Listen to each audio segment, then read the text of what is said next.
e ela explica, né, até que a ligação com a matéria se desfaz, não é?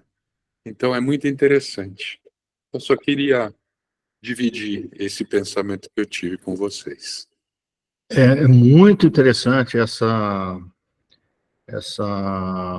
esse termo, né? Antecâmara.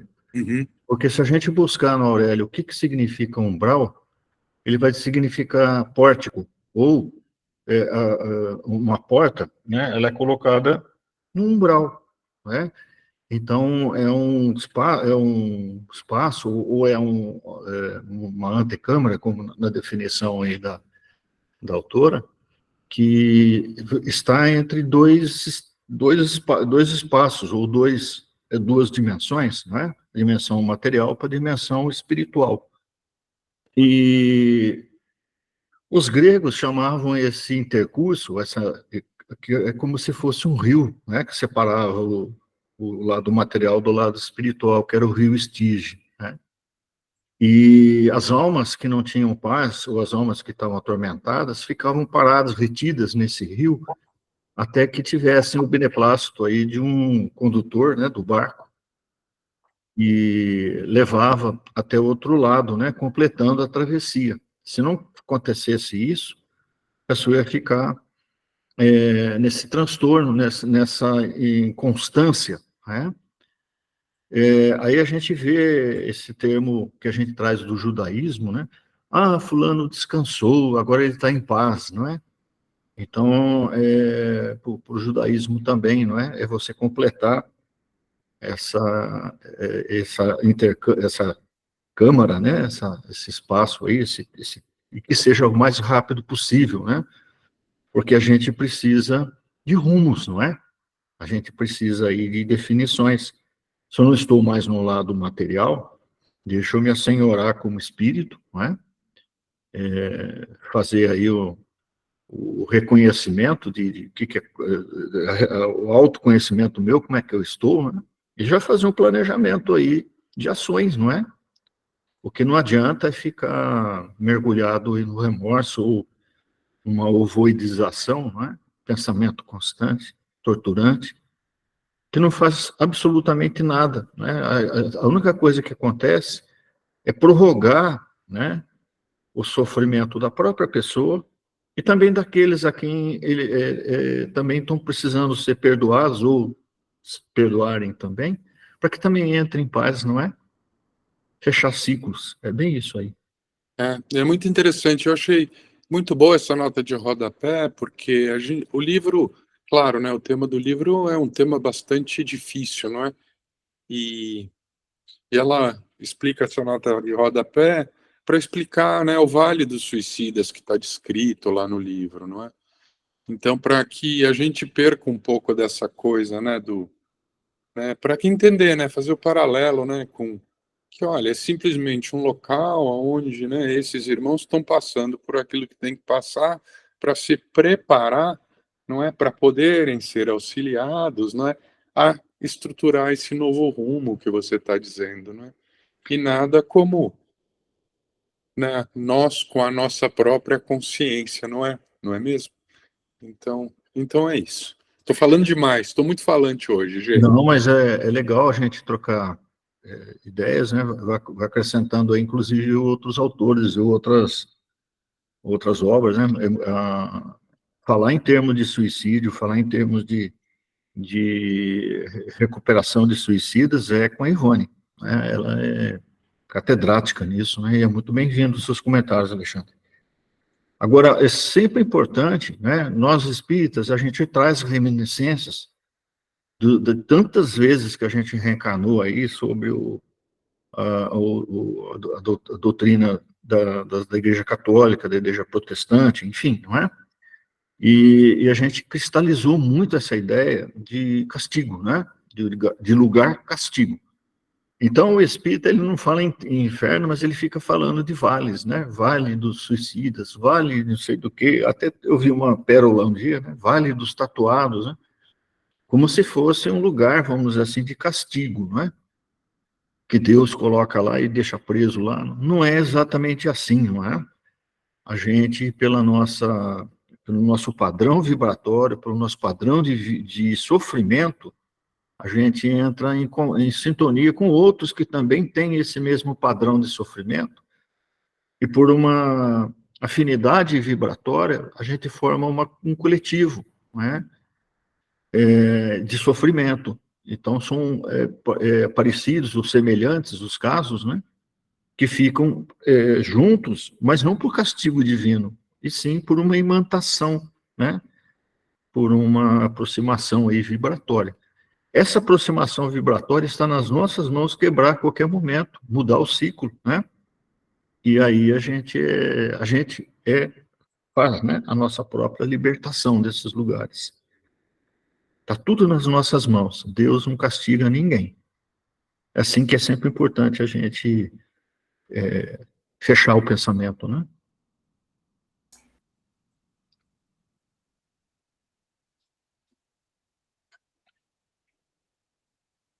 A Neuza. Uhum. Ô, Genivaldo, Pode boa falar. noite. Boa noite. Boa noite para todos. Desculpa atrapalhar um pouquinho. É que você falou, é uma palavra que esses dias, estudando a morte no pensamento de vida, ficou na minha cabeça e estou para tirar isso. Você falou ovoidização. Os pensamentos que você fica pensando só aquilo, né? Porque no livro Pensamento e Vida, do Emmanuel, tem uma parte, a finalzinho que nós estudamos, fala que tudo que foge à lei do amor e do progresso, que se não tiver a renovação, a sublimação por base, gera o enquistamento. E o enquistamento ficou na minha cabeça, fiquei pensando o que seria, porque a gente procura no dicionário o que é um enquistamento. E a gente vê que é o que converte em cisto, uma coisa assim. E me levou ao void na minha cabeça. Então, como a gente comentou muito sobre suicídio, eu fiquei pensando, se uma pessoa que comete suicídio, que não consegue sair desse esquema, lembrando toda hora do que fez, se ela se torna um ser assim, um ovoide, entendeu? E você falou essa palavra aí, me chamou atenção, por isso que eu estou falando. Então, vamos lá. Enquistamento, né, que você se referiu primeiro, seria realmente relacionado com o termo quisto, né, que na medicina ou no estudo dos tecidos, é quando um determinado vaso sanguíneo ou um músculo ou qualquer tecido, ele não faz mais o fluxo de passagem de fluidos, de energia, de sangue, enfim, né? E começa a formar começa a formar um quisto, né? Ou um tumor, e ele vai se tornando contrário à saúde, não é? Então ele precisa ser drenado, ou ele precisa ser tirado, enfim, né? Ou até com massagem, não é? Muitas vezes se consegue no começo fazer a retomada desse fluxo, né, energético, até com passe na câmara de passes, por que não, né? E então vamos dizer assim, aquilo que estava se tornando congestionado, ele começa a ter fluxo de novo.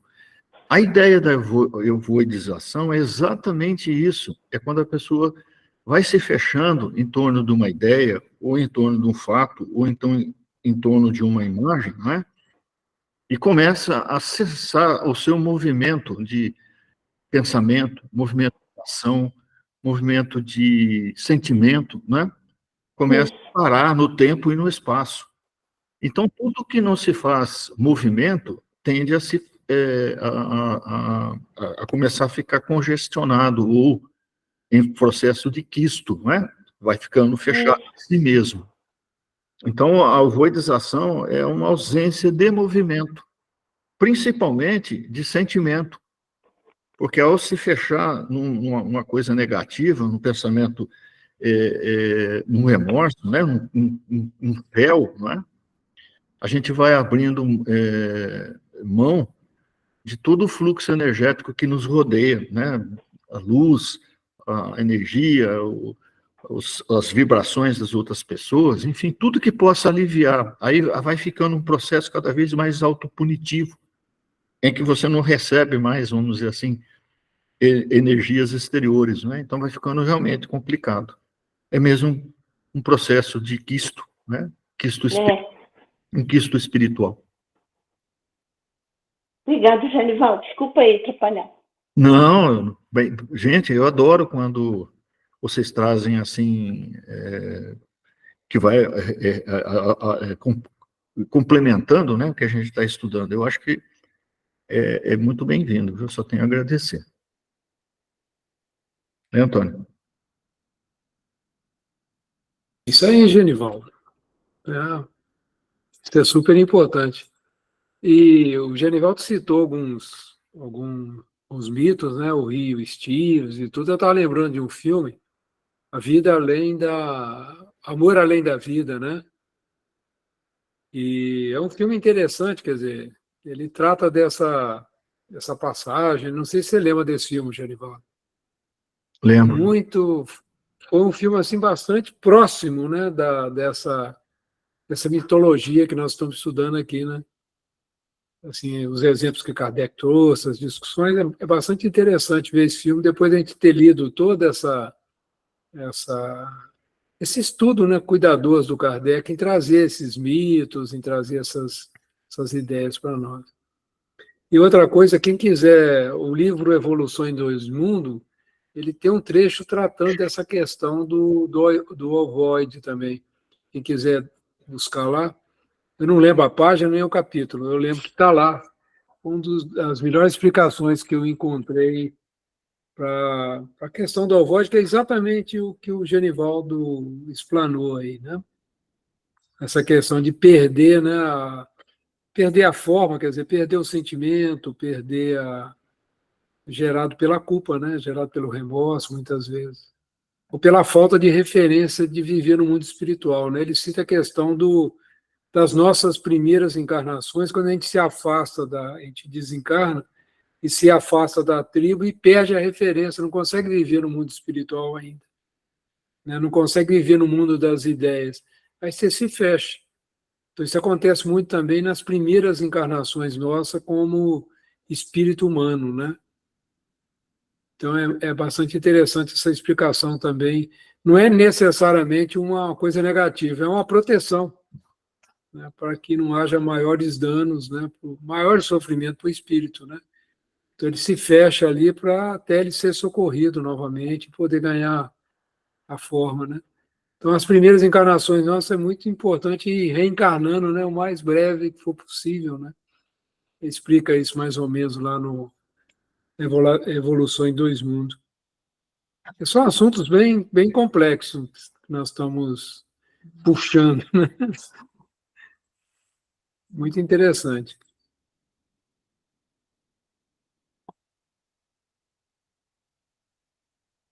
Mais um tiquinho?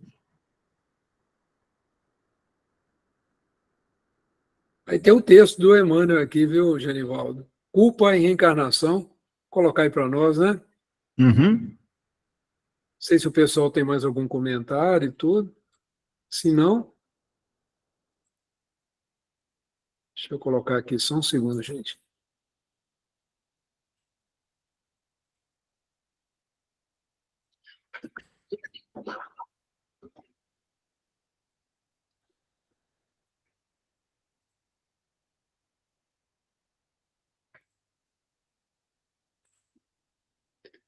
Aí nosso querido Emmanuel aí vai tratar da culpa e reencarnação.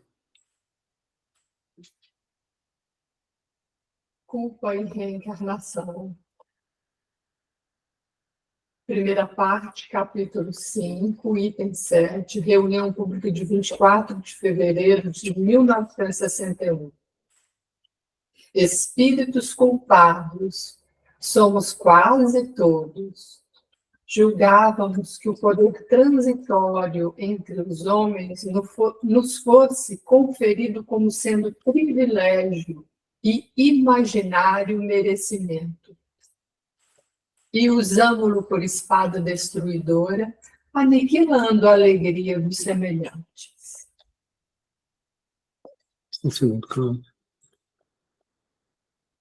Contudo, renascemos nos últimos degraus da subalternidade, aprendendo quanto dói o cativeiro da humilhação. Acreditávamos que a moeda farta nos situasse a cavaleiro dos desmandos de consciência. Entretanto, voltamos à arena terrestre em doloroso pauperismo, experimentando a miséria que infligimos aos outros. Admitíamos que as vítimas de nossos erros deliberados se distanciassem para sempre de nós depois da morte. Mas tornamos a encontrá-las no lar, usando nomes familiares, no seio da parentela, onde nos cobram, às vezes, com juros de mora, as dívidas de outro tempo, em suor do rosto, no sacrifício constante, ou em sangue do coração, na forma de lágrimas. Supunhamos que os abusos do sexo nos constituíssem a razão de viver e corrompemos o coração das almas sensíveis e nobres, com as quais nos harmonizávamos, vampirizando-lhes a existência. No entanto, regressamos ao mundo em corpos dilacerados ou deprimidos, exibindo as estranhas enfermidades ou as gravosas obsessões que criamos para nós mesmos, a estampar na apresentação pessoal a soma deplorável de nossos desequilíbrios. Espíritos culpados somos quase todos. A perfeita justiça, porém, nunca se expressa sem a perfeita misericórdia. E abre-nos a todos, sem exceção, o serviço do bem que podemos abraçar na altura e na quantidade que desejarmos, como recurso infalível de resgate e reajuste, burilamento e ascensão. Atendamos às boas obras, quanto nos seja possível. Cada migalha de bem que faças é luz contigo, clareando os que amas. E assim é porque, de conformidade com as leis divinas, o aperfeiçoamento do mundo depende do mundo, mas o aperfeiçoamento em nós mesmos depende de nós. É fácil. Prontinho. Vamos voltar?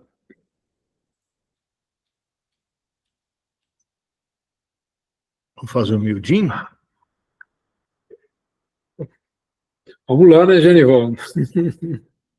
Eu vi o Fausto jogar um texto aqui, a gente faz um comentário no final, depois que a gente faz o miudinho. Pode ser? Então vamos lá. Muito bem, aqui ele começa a dizer que nós somos todos culpados, né, das coisas que a gente fez, as quais a gente está colhendo hoje, né, e mais do que nunca, tirar da nossa mente, né, que Deus castiga, né, que a gente está passando o que está passando por castigo, né, não, a gente está passando um processo de reacerto, de reajuste, né, porque somos espíritos culpados, né? E aí ele começa a falar aqui das situações, né, que muitas vezes aí fizeram parte das nossas ilusões, né? Quando a gente achava que o poder, né, no mundo nosso aqui, é um privilégio, né, que nós somos merecedores disso, que as outras pessoas têm que servir, que têm que dobrar a nossa vontade, enfim, não é? E usamos aí como destruição, né? Como, ao invés de construção, de acolhimento, de quem tem o poder, né? Vamos admitir aí um determinado cargo político, um determinado cargo aí de diretivo, né? Ele tem uma oportunidade muito grande de fazer realmente um bem-estar, né? Trabalhar em busca do bem-estar dessa coletividade. Mas, infelizmente, não é o que acontece, né? As pessoas querem se perpetuar nesse estado de poder aí, se acham, né, além da conta, e acabam fazendo o inverso, né? Ao invés de fazer a construção, faz a destruição, aniquilando a alegria dos semelhantes, né? E muitas vezes esses poderosos, essas pessoas, passam incólumes, né? Porque a lei os favorece, as circunstâncias, enfim, não é? Mas aniquila a alegria dos semelhantes, ou seja, traz tristeza, traz melancolia, traz dor, não é? E aí vai se comprometendo, não é? Mais um trechinho. Em outras situações, não é? A gente renasce nos graus da subalternidade, aprendendo quanto dói o cativeiro da humilhação. O próprio autor dessa página aqui, o Emmanuel, ele, depois de reencarnar como Públio Lentulus, né, um senador romano cheio de poder, cheio de títulos né, e destaque, ele reencarna 50 anos depois como um escravo nestório, né? Por quê? Porque ele vai aprender no cativeiro da humilhação, na subalternidade, né, a valorizar a oportunidade quando você tem, né, e fazer realmente aí o bem, né, fazer realmente a construção das coisas, né. Em outras situações, a gente tinha abundância de moeda, né, de dinheiro, e aí o que acontece quando quem tem dinheiro demais, né, assim, não aprende a valorizar esse recurso, fica fazendo os desmandos, né? Fica fazendo coisas assim que depois vai se arrepender, né? E depois volta em situações de reencarnações aí de pauperismo, né? Ou de miséria, né? Para aprender justamente a dor que é quando você inflige miséria a outras pessoas, não é? Tudo a questão de ação e reação. Olha como que a coisa vai fechando, né? Admitimos que as vítimas de nossos erros deliberados se distanciassem para sempre de nós depois da morte, não é? É muito comum a gente ouvir esse ou aquele companheiro nosso de espiritismo, aí de seara espírita. Eu quero caprichar direitinho com o meu companheiro, porque assim eu vou me livrar dele.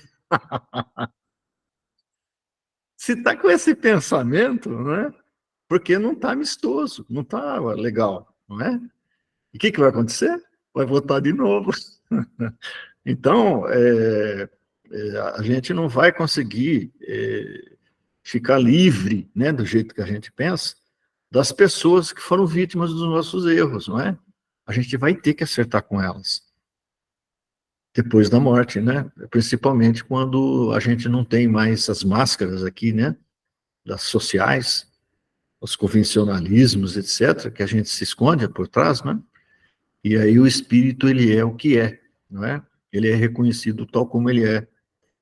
E aí, então, as nossas vítimas, né, irão se encontrar conosco para fazer, não perseguições, nem coisa desse tipo, mas que a gente possa ter aí a questão do auto-perdão que eu falei, né, do perdão e do auto-perdão, para planejar novas experiências, né, para fazer os acertos. Ninguém fica livre de ninguém, não é? Mais um trechinho. Ô, Genivaldo, a Cláudia aqui levantou um ponto interessante. Falei assim, bom, tudo bem, a pessoa me fez mal e tal, mas eu não quero voltar para ela, porque eu não fiz mal nenhum para ela, já perdoei, né? Aí eu estava brincando, é uma situação, né? Você analisou sobre o ponto de quem provocou um mal, né? Um dano a alguém. E a vítima, que muitas vezes não quer estar junto desse espírito que causou ela em alguma vida, como que fica? Porque eu já ouvi uma pessoa desabafando comigo sobre o próprio casamento, entendeu? A pessoa desabafou falando assim, não, o irmão dela é espírita e tudo, falou, não, é a lei do karma. E sempre falou para ela da lei do karma, e ela não acredita nisso, entendeu? Com todo o esclarecimento que ela tem, ela não acredita que ela vai ter que retornar para esse mesmo casamento na qual ela foi a vítima o tempo todo, entendeu? De uma maneira muito sem caridade por parte do companheiro. Cláudio, o grande exemplo que nós temos é da mãe de André Luiz. Não, tudo bem. Né? Tudo bem. Aquilo, isso é amor, né? Isso é amor, porque ela pega as duas ainda, de filha, né? Mas esse é um assunto. Ô, Cláudia. Né? Porque ela já perdoou o marido, entendeu? Ela já perdoou, já encontrou com ele, já fez foto com os meninos com ele, tudo. Falou de marido e mulher, sempre dá polêmica, viu, gente? Não preocupa. Mas ela fala tudo isso para mim e eu fico calada, porque eu não sei como falar para ela, porque é uma coisa tão pessoal isso, que eu não tenho como opinar na vida de ninguém. Né? É só ela que sabe, só ela e o marido, entre eles é algo muito fora, muito íntimo. Então, como você citou isso aí, eu lembrei dessa história, entendeu? Verídica, né? É isso. Então, vamos pensar na sabedoria e bondade infinita de Deus. Ele não colocaria, vamos dizer assim, uma reencarnação ou uma situação que fosse claramente, que enveredaria claramente por um erro ou por uma desgraça maior. Então, o que acontece? Determinadas pessoas não têm condições de reencarnar imediatamente juntas, né? Porque o ódio é tão grande que não tem condições. Ou não se aceita, ou não dá condições dessa aproximação. Então vamos lá, vamos pegar o exemplo do Divaldo. Divaldo teve um espírito que o obsedou por quase 45 anos, né? Quase 50 anos. E não quis reencarnar junto, não quis vir como uma das crianças que o Divaldo cuidava, né? Porque o grau de ódio, o grau de desconfiança, eu jamais vou me colocar no controle ou na situação desse cara de novo. Então, esse espírito não admitia nunca, né? E aí, o que acontece? O Divaldo adota uma criança que tinha tudo, vamos dizer assim, para ser rejeitado, não tinha condições, não tinha mais lugar para pôr, enfim, não é? E ele mesmo falou, não, nem que for para colocar no corredor, nem que for para colocar lá no meu quarto, né? Mas eu não vou mandar para outro lugar, não. Deixa essa... Era uma menininha, né? Assim, feia, com lábio leporino. Quer dizer, tinha tudo para ser desprezada ou né, terceirizada, né? Mas o Divaldo, uma coisa assim, um carinho, uma coisa diferente, essa aí ele adotou. Passa um tempo e esse espírito, esse algoz, né, esse inimigo, se a gente pode pensar assim, aparece para ele e fala, por que você adotou essa menina? O que foi, não é? Então, o cuidado que o Divaldo teve com essa menina, que foi a mãe desse espírito, que tinha muita ligação com ele, foi o que aconteceu, né, de fazer o perdão, de fazer o auto-perdão entre os dois, não é? Então, às vezes, Cláudio, eu não tenho condições de reencarnar com aquela pessoa que eu destilo ódio. Mas eu recebo como filho, ou na minha incumbência, né, pessoas que são caras a esse meu desafeto. E aí eu vou, através do meu trabalho, das coisas, indiretamente, recondicionando os ódios do passado, não é? O apóstolo Paulo sempre repete um bordão, que tudo que você faz tem uma multidão de testemunhas. O que é essa multidão de testemunhas? São aqueles que muitas vezes não tiveram oportunidade ou não tiveram condições até energéticas, até de vibração para estar junto, mas que estão aqui ao redor, só observando. E as coisas que eu vou fazendo, mesmo indiretamente, vai amenizando, né, o ódio. Né? Eles começam a ver que a gente realmente está se propondo a fazer diferente do que fez o passado. E aí, repetindo de novo o que o apóstolo Paulo falou, o amor cobre uma multidão de pecados. Então, muitas vezes, a gente não precisa reencarnar com aquela pessoa ou naquela situação. Não, tem infinitas formas, né? Que a gente pode fazer aí a recondução, né? Fazer o reajuste que precisa, não é? Então, todas as oportunidades que a gente tem de bem proceder, né? A gente vai fazer muito bem para nós mesmos, em primeiro lugar, e com certeza uma nuvem de testemunhas, né? É isso aí. Acho que o Faustinho está aqui, tá aí, apareceu. Vocês estão me ouvindo? Estão me ouvindo? Eu estou ouvindo. Pois é. Essa é a função do cunhado. Aí. Genivaldo me apareceu. Olha que Do hora. cunhado? Ah, o outro cunhado. Então tá bom.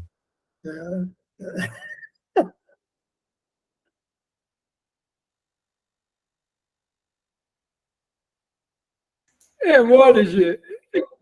Ô, Genivaldo, eu lembro que ela falou alguma coisa parecida com esse fechamento que você disse, entendeu? É isso aí. E o pai Tomé, eu pedi ajuda para ela na época, e o pai Tomé, quando se manifestou, falou para mim assim, eu estava ao lado, né? Ele falou assim para mim, e o tempo, minha filha, o tempo vai dizer para ela, vai esclarecer tudo direitinho. Foi essa a resposta do pai Tomé na época, entendeu? E graças a Deus, estão todos felizes agora. Ai, meu Deus, que bênção foi. Quando eu frequentava a mocidade, né, tinha dois lá que viviam as turras. Um cutucava, o outro respondia, mas vivia se pegando. Assim, não era um ódio, né, mas uma certa animosidade, né? Aí, uma vez, por brincadeira, eu falei assim com ele, ó, vocês façam a reconciliação logo, senão na próxima encarnação vocês vão vir como siameses. Porque um se estapear, o outro vai sentir dor porque o corpo é o mesmo. É brincadeira. Genivaldo. Mas é uma possibilidade. Assim, tá correto. mas só assim para dar jeito, né? É claro que é uma brincadeira, né?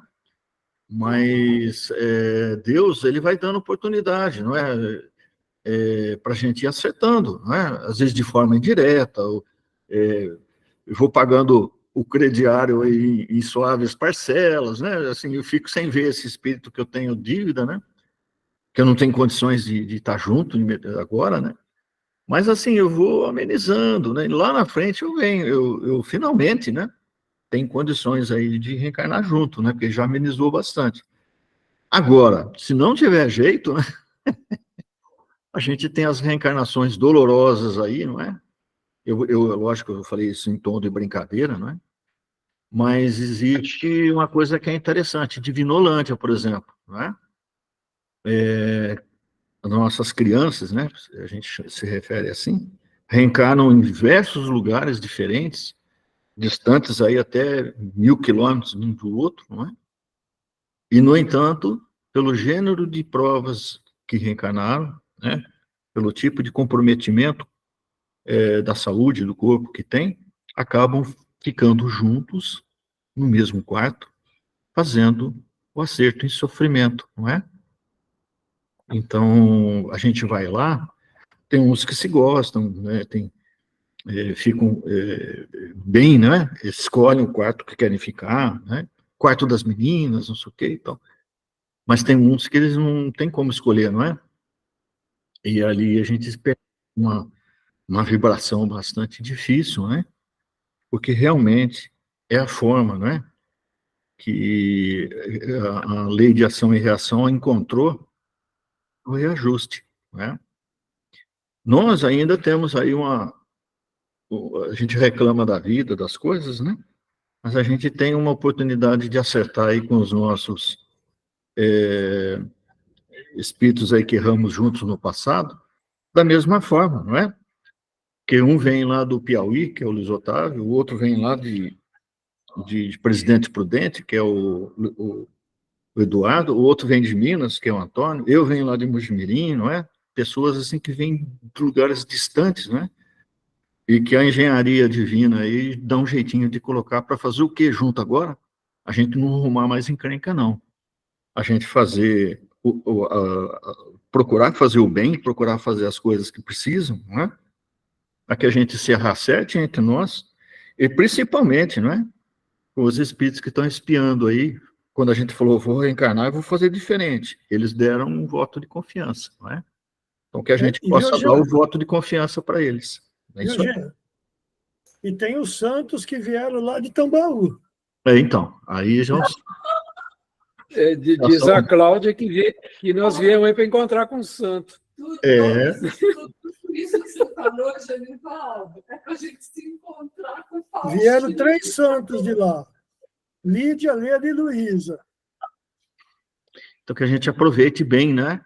A oportunidade, que a gente não precise, no futuro, vir com gênero de provas que nem os nossos irmãos lá de Vinolândia, né? Eu sempre cito eles assim, porque eu não estou criticando, não estou colocando na situação que eu estou melhor, nem nada disso. Eu acho que aquilo lá é uma escola, né? A gente vê os casos, estudar isso aí para a gente é uma escola, né? Que a gente tem que usar como aprendizado, né? Porque é bonito demais, não é?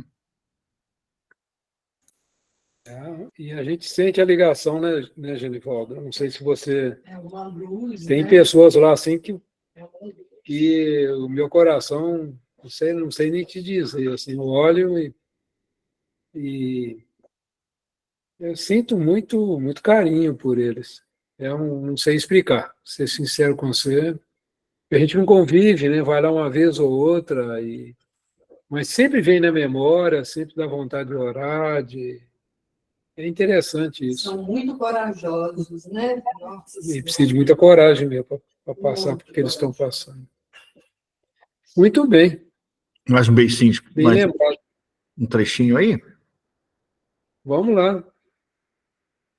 Como diz o pessoal, está rendendo.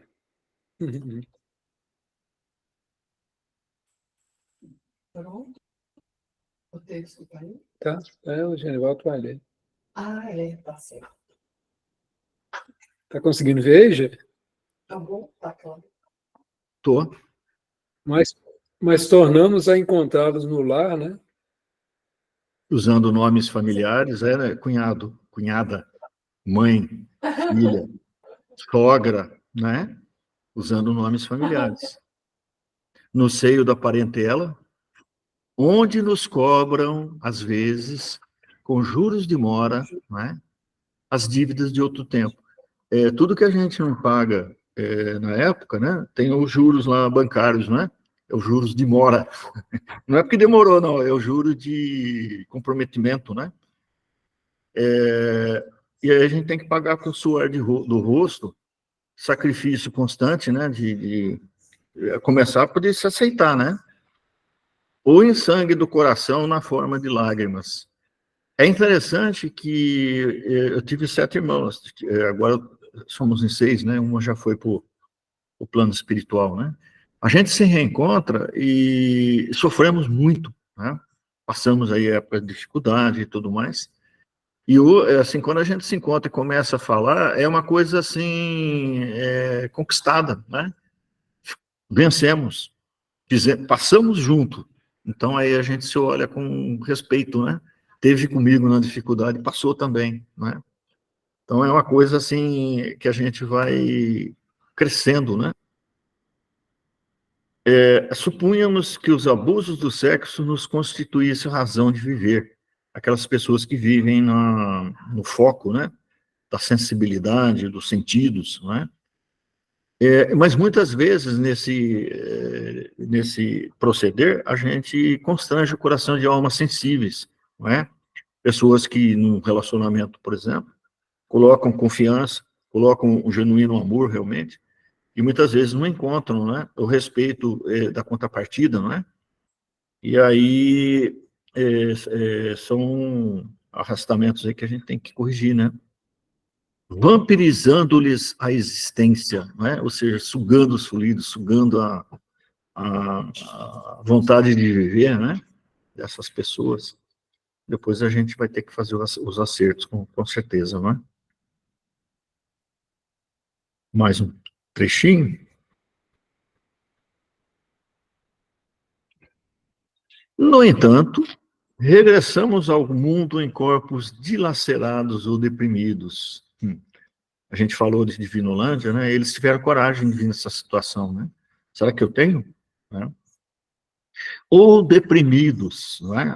O Divaldo fala que nunca a gente teve tantas pessoas no mundo doentes, não é? Aí com as doenças do espírito, né? Com a depressão e tudo mais. Porque, apesar de a gente estar com o corpo perfeito, o nosso espírito ainda está doente, não é? Ele precisa corrigir dessas coisas. Exibindo as entranhas enfermidades ou gravosas obsessões que criamos para nós mesmos. De novo, né? Eu quero reforçar que Deus não castiga, não é? Nós é que criamos essas enfermidades, né? A partir do nosso comportamento, essas obsessões que nós criamos para nós mesmos, né? A estampar na apresentação pessoal a soma deplorável dos nossos desequilíbrios. E como eu falei, enquanto a gente está encarnado, a gente usa as máscaras, né? A gente usa, se esconde, né? E muitas vezes não mostra a deplorável situação espiritual, né? Aí, quando chega no plano real, né, de vivência, que é a dimensão espiritual, aí a gente se mostra como realmente é, né? Pessoas assim que foram títulos e importantes, né? E que são mendigos no plano espiritual, né? Se arrastando aí os erros que cometeram. Né? Muito bem. Então, somos quase todos, né? Espíritos culpados, realmente. Mas, assim, nunca estaremos condenados eternamente ao fogo do inferno, coisas desse tipo, né? A perfeita justiça, ou a justiça divina, não é? Ela nunca se expressa sem a perfeita misericórdia. Então, assim, ao mais terrível dos acelerados, tem oportunidade de redenção, né? Na terça-feira, aí no grupo da iniciação, saiu lá um assunto a esse respeito, e fatalmente as pessoas falam do Hitler, né? Que é talvez o espírito mais deplorável que a gente tem notícias aqui, pelo menos na atualidade, né? E é fatal, né, do pessoal falar, e ele, e não sei o que e tal, né? Mesmo ele, né? Mesmo esse espírito infeliz, vai ser alcançado pela misericórdia divina, né? E vai abrir, sem exceção de ninguém está condenado eternamente, como eu falei, o serviço do bem, não é? Ou seja, você errou, você fez o mal, agora você vai ter o serviço do bem, né? E podemos abraçar na altura e na quantidade que desejarmos. Olha, aqui outro ponto interessante. Na contabilidade divina, eu recebo 10 talentos, né? Usando a parábola dos talentos, eu tenho oportunidade de centuplicar.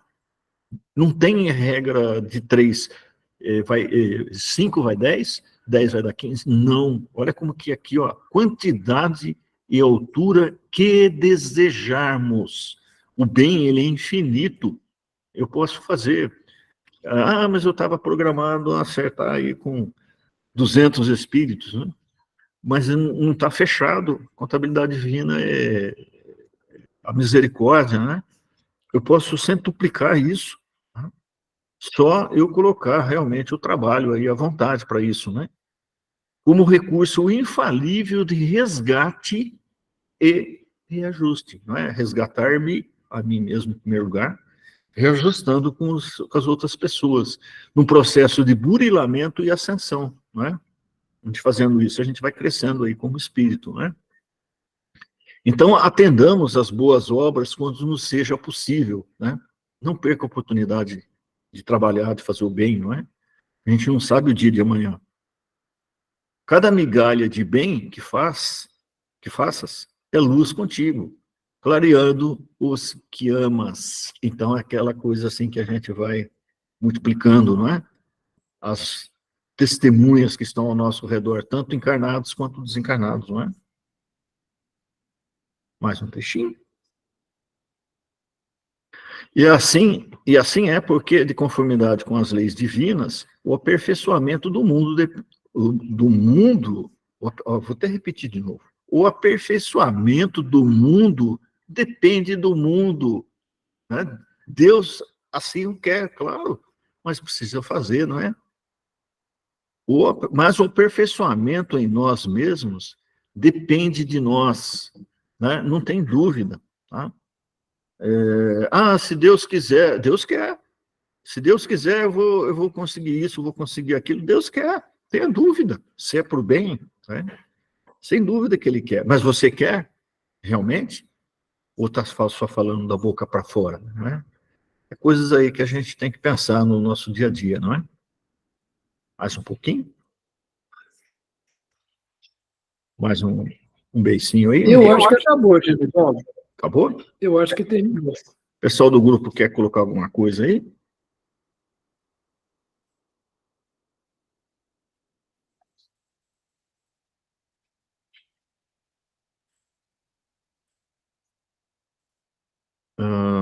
Ficou todo mundo pensativo, Genivaldo. Vai comentar aquilo que o Fausto postou aí? Então, eu abri no chat aqui, ele colocou assim, ó, sobre o que o Antônio comentou, sobre o livro Evolução em Dois Mundos, sobre os horróis. Eu só vi isso aqui, deixa eu ver o que mais que ele escreveu aqui. Fausto Galante. Capítulo 19. Alma e reencarnação. Particularidades da reencarnação. Os espíritos categoricamente inferiores, na maioria das ocasiões, padecendo monodeísmo tiranizante, entram em simbiose fluídica com as organizações femininas a que se agregam, experimentando o definhamento do corpo espiritual ou o fenômeno de ovoidização, sendo inelutavelmente atraídos ao vaso uterino em circunstâncias para a reencarnação que lhes toca, em moldes, inteiramente dependentes da hereditariedade, como acontece a semente que, após desligar-se do fruto seco, germina. Então, vamos entender aqui, né? Então, determinados espíritos passam aí pelo esse definhamento, né? Por causa do monodeísmo tiranizante, o monodeísmo, ou seja, o pensamento constante, não é? Ou o foco constante num ponto só. E aí você vai perdendo, né, a questão do raciocínio, a questão do pensamento, do movimento, vai se perdendo, né? Então vai acontecendo esse monodeísmo aí, que vai ocorrer aí, então, essa ovoidização. Aí ele continua aqui falando, né, que esse definhamento do corpo são depois reorganizados através do nascimento, né? Esse processo que a gente passa, né, quando faz a fecundação, depois começa essa multiplicação celular até chegar ao nascimento no 9º mês, é todo um processo de retificação, não é? Quando a gente vai fazendo de novo, né, o caminho, né? Então, esses espíritos aí, depois de preparados no plano espiritual, que têm condições, eles vão retomando a forma perispiritual com esse processo aí dentro do vaso uterino, né? Bendita gestação, né? Olha o papel das mulheres, olha o papel da gestação, que coisa fantástica, né? E com isso, né, assim como a semente que ficou presa num fruto seco, né, ela é retirada, ela é tratada, ela é colocada num campo propício, ela germina de novo, né? Aqui que é muito bonito essa comparação, né? Então, continuando aqui, ó, acho que eu avancei demais aqui.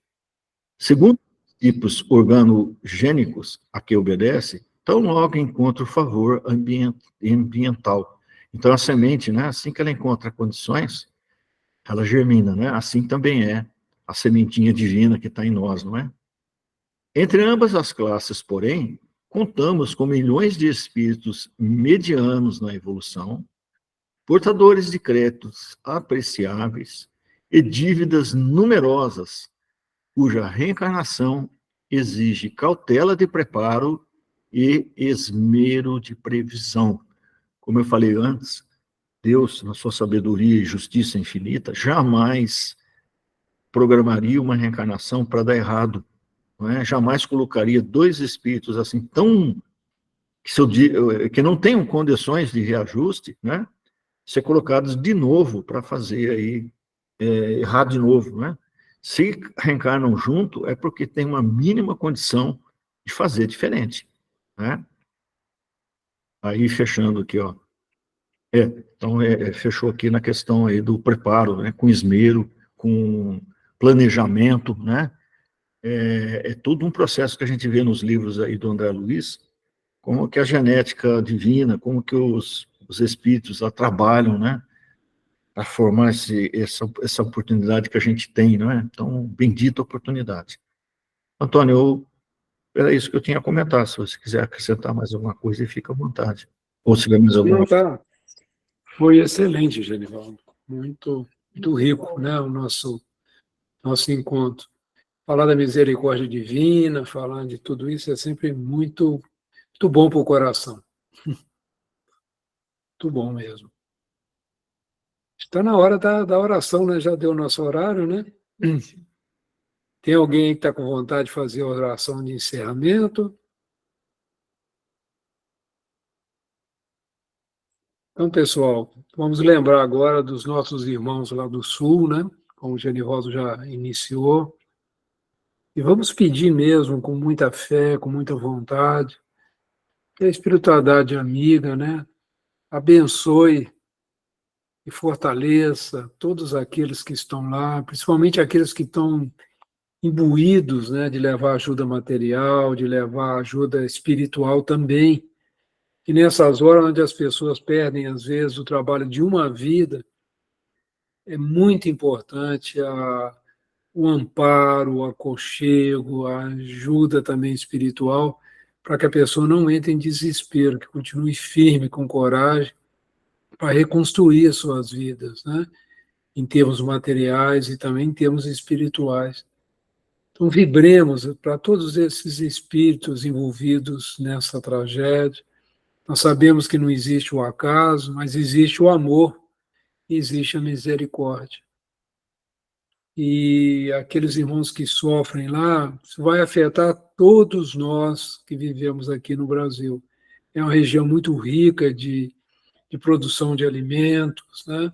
Principalmente do arroz, que é um elemento básico, e vão ter transformações. Então, é muito importante que as nossas vibrações ocorram em todos os grupos, né, que estejam trabalhando, e, no possível, ajuda material também, esses nossos irmãos. E assim, Senhor, humildemente te pedimos que ilumine, que fortaleça todos esses nossos irmãos. E como assim pedimos, Senhor, ofertamos também do melhor que temos em nossos corações e depositamos na nossa sala 1, no centro da mesa, esse material do nosso amor, do nosso carinho, do nosso respeito a esses irmãos, para a nossa equipe espiritual, né, que com certeza está ligada aos outros grupos de socorro, trabalhando em favor desses nossos irmãos mais necessitados. E assim oramos, Senhor. Pai nosso que estais nos céus, santificado seja o teu nome, venha a nós o teu reino, seja feita a tua vontade, assim na terra como nos céus. O pão nosso de cada dia dai-nos hoje. Perdoe, Pai, as nossas dívidas, assim como nós perdoamos aos nossos devedores. E, Pai, não nos deixes cair em tentação e livra-nos, Senhor, de todo mal. Que Deus abençoe esse nosso país, abençoe esse nosso povo, que tem claro em seus corações o desejo de apaziguar essas lutas milenares através do amor e da misericórdia. Que assim seja, Senhor. Assim seja. Que assim seja. Boa noite a todos aí. Boa noite, Obrigada. gente. Bom final de semana.